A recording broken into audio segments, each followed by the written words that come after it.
নমস্কার বন্ধুরা, কেমন আছেন আপনারা? আশা করি সকলে ভালো আছেন। আমি ভালো আছি। আজকে আবার চলে আসলাম নতুন রেসিপি নিয়ে। আজকের রেসিপি হলো কিভাবে ময়দা দিয়ে দোকান তরকারি রান্না যায়। আমি রাতে ময়দাটাকে ভিজিয়ে রেখেছিলাম ফ্রিজে। তো সকাল হওয়ার পরে এই যে আমি ময়দাটাকে ভালো করে ধুয়ে নিব। আমরা ময়দাটাকে এরকমভাবে ধুবো যে পর্যন্ত আপনার এই সাদা জলটা না যাবে সে পর্যন্ত আমরা ধুতেই থাকবো। তো বন্ধুরা দেখতে পাচ্ছেন আমি এক হাত দিয়ে ধুচ্ছি, কারণ আমার আরেক হাতে রয়েছে আমার মোবাইল। তো আমার স্ট্যান্ডটা এখানে রাখার জায়গা নেই, আমি হাতে রেখেছি। তো আপনারা দুই হাত দিয়ে ভালো মতো ধুইবেন। আপনি দেখতেই পাচ্ছেন আমি এটাকে ধুচ্ছি আর জলগুলো ফালাচ্ছি, ধুচ্ছি আর জলগুলো ফালাচ্ছি। তো এভাবেই আপনারা দীর্ঘ সময় নিয়ে ময়দাটাকে কষলে কষলে ধুতে থাকবেন যে পর্যন্ত আপনার সাদা জলটা না চলে যাবে। ওই পর্যন্ত আমরা ধুতেই থাকবো। এক হাত দিয়ে ধুতে ধুতে আমি বিশাল অস্থির হয়ে গিয়েছি, তাই আমি এখন দু হাত দিয়ে ধুচ্ছি। আর আমার মোবাইলটা আমি আমার বাচ্চার কাছে দিয়েছি, আমার বাচ্চাটা একটু ধরেছে, ধরে আমাকে একটু ভিডিও করে দেবে। তো আপনারা আপনাদের কাজ চালাতেই থাকবেন, আপনারা সুন্দর মতো ধুতে থাকবেন। তো বন্ধুরা দেখতেই পাচ্ছেন আমার ময়দা কিন্তু ধুতে ধুতে অনেক কমে আসছে আর একটা রাবারের আকৃতি ধারণ করছে। কি যে আমার ছেলেটা, তো দেখতেই পাচ্ছেন আপনার অনেক জলের কালারটা চেঞ্জ হয়ে গেছে। তো আগে থেকে কিন্তু আমার ময়দাটাও কমে আসছে আর জলটাও সাদা। তো বন্ধুরা এই যে ধুতে ধুতে যখন আমার অনেক সময় চলে গেছে, তো এখন অল্প পরিমাণ ময়দা আছে আর এটা থেকে কোনো সাদা জল বের হচ্ছে না। তো এর মানে বোঝা যাচ্ছে যে আমাদের এটা ধোয়া হয়ে গেছে, এটা আমাদের রান্না করার জন্য পুরো প্রস্তুত। আপনারা সুন্দর মতো এটাকে ধুয়ে নেবেন, ঠিক এরকম দেখা যাবে। তো দেখতেই পাচ্ছেন এরকম দেখা যাবে। চিপড়ে ভালো করে নিয়ে নিলাম, নিয়ে নেওয়ার পরে আমি পরে শেষ হয়ে গেলে আমি এটাকে চিপড়ে নিব। এখন এটার ভিতরে আমি কিছু উপকরণ অ্যাড করব। এখানে আমি দিয়ে দিব কিছু পরিমাণ হলুদ, কিছু পরিমাণ লবণ। আর এখানে আমি উপকরণে রেখেছি আপনার টমেটো, নতুন আলু। এই যে আমি এটাকে মিক্সচার করেছি, মিক্সচার করে আমি একটা সাহায্যের সাহায্যে এটাকে রেখে দিব। আপনার যদি এটার ভিতরে কোনো প্রকার জল থেকে থাকে তাহলে ঝরে যাবে। আর না হয় কী হবে, আমি যখন ভাজতে নেবো এটা আসবে, ছিটে ছিটে শরীরে আসবে। তো আমি একটা কড়াইতে তেল নিয়ে নিয়েছি, তেলটাকে গরম করার জন্য আমি কড়াইটা ভালো করে নাড়াচাড়া করে দিলাম। তো এখানে দেখতে পাচ্ছেন বন্ধুরা আমার এই যে জলটা পুরো ঝরা হয়ে গেছে। ঝরা হয়ে যাওয়ার পর এখানে একটু জল বের হচ্ছে না। তো আমি এখন ময়দাটাকে ছোটো ছোটো আকারে ছিঁড়ে নেব, ভাজার জন্য ছোটো ছোটো আকারে ছিঁড়ে নেব। আপনারাও সুন্দর করে ছোটো ছোটো আকারে ছেড়ে নেবেন। আমি এখানে ছেড়ে নিয়েছি, এখন আলতো করে আমি তেলের মাঝে ছেড়ে দেবো, তেলে ছেড়ে দিয়ে ভাজবো। তো আমি কিছু ময়দা ছিঁড়ে নিয়েছি এবং তেলে ছেড়ে দিয়েছি। তো বন্ধুরা দেখতে পাচ্ছেন এখানে অনেক ছিটা আসছে। আর আপনার হালকাভাবে দিয়ে দেবেন, এগুলো আলতো আলতো করে দেবেন, এগুলো ফুলে উঠবে।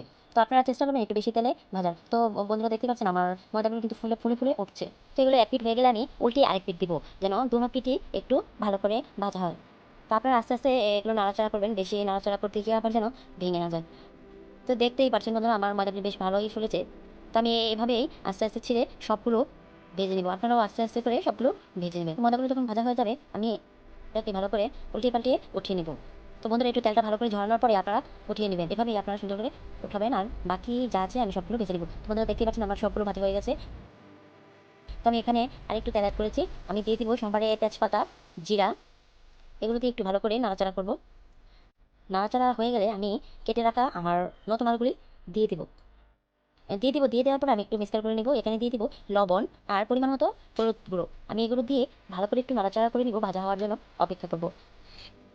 আলুগুলো যখন ভাজা হতে থাকবে আমি অপর পাত্রে নিয়ে নিব টমেটো, কিছু হলুদ গুঁড়ো, কিছু স্বাদ অনুযায়ী লবণ আর জিরা গুঁড়ো আর একটু ধনিয়া গুঁড়ো। আমি জিরাটাকে বেটে দিয়েছি, আপনারা চাইলে গুঁড়ো দিতে পারেন। এখানে আলুগুলো ভাজা ভাজা হয়ে গেছে, আমি একটু নাড়াচাড়া দিয়ে দিব। আর এখানে মশলাগুলোর ভিতরে আমি দিয়ে দিব অল্প পরিমাণে জল। জল দিয়ে একটু নাড়াচাড়া করে নিব। একটা চামচের সাহায্যে আপনারা নাড়াচাড়া করে নেবেন। নাড়াচাড়া হয়ে গেলে আমি ভেজে রাখা আলুর ভিতরে দিয়ে দেবেন। দেওয়ার পরে ভালো করে একটু নাড়াচাড়া করব, নাড়াচাড়া করে কষানোর জন্য অপেক্ষা করব। তো আমি একটা পাত্রের সাহায্যে এটাকে ঢেকে দিচ্ছি আলুগুলো সিদ্ধ হওয়ার জন্য। তো কিছুক্ষণ পরে আমি আলুগুলো দেখবো সিদ্ধ হয়েছে কিনা। তো দেখতেই পাচ্ছেন বন্ধুরা তেলটা অনেক সুন্দর করে উপরে চলে এসেছে, আমাদের আলুগুলো কিন্তু ভালোভাবে কষানো হয়ে গেছে। তো কষানো হয়ে গেলে আমি এখানে দিয়ে দিব পরিমাণ মতো জল। তো আপনারা জল দিয়ে দেবেন, জল দিয়ে দেওয়ার পরে হালকা নাড়াচাড়া করে দিব। আর আমি অপেক্ষা করবো এখানে বলক আসা পর্যন্ত। তো বন্ধুরা দেখতে পাচ্ছেন এখানে বলক এসে পড়েছে, আর আমি এখানে আমার ভেজে রাখা ডোগাগুলো দিয়ে দিব।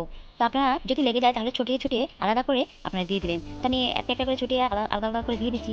তো সবগুলো দিয়ে দেওয়ার পরে আমি এখানে হালকা পরিমাণে নাড়া দিয়ে দিব, যেন ঝোলটা ভিতরে ঢোকে। তো বন্ধুরা দেখতেই পাচ্ছেন এখানে আমি এত করে নাড়াচাড়া দিয়ে দিচ্ছি, আপনারাও আপনাদের মতো নাড়া দিয়ে দিবেন এবং আপনারা আপনাদের স্বাদ অনুযায়ী ময় মশলা দিয়ে দিবেন। এখানে আমার কাছে একটু লবণ কম লেগেছে, তাই আমি একটু লবণ দিয়ে দিয়েছি। আর আমি শেষ পর্যায়ে দিয়ে দিয়েছি গরম মশলা গুঁড়ো। আপনারা চাইলে এখানে ধনিয়া পাতাও ব্যবহার করতে পারেন, আমি এখানে গরম মশলা ব্যবহার করেছি, কারণ এটার সাথে একটু গরম মশলা না দিলেই নয়। তো আপনারা দেখবেন যে আলুগুলো হয়েছে কিনা সব কিছু চেক করে নেবেন। আপনারা এখানে চাইলে একটু চিনিও অ্যাড করতে পারেন, চিনিটা অ্যাড করার ফলে আপনার তরকারিটা খেতে আরেকটু স্বাদ বাড়ায়। তো বন্ধুরা দেখতে পাচ্ছেন আমাদের দুবার তরকারি একদম রেডি। তো আপনারা যদি এরকম নতুন নতুন রেসিপি পেতে চান অবশ্যই আমার চ্যানেলটাকে সাবস্ক্রাইব করবেন, আমাকে সাপোর্ট করবেন। তো ভিডিওটি ভালো লাগলে লাইক কমেন্ট শেয়ার করবেন। ধন্যবাদ বন্ধুরা, ভালো থাকবেন। আবার দেখা হবে নতুন একটি ভিডিওর সাথে।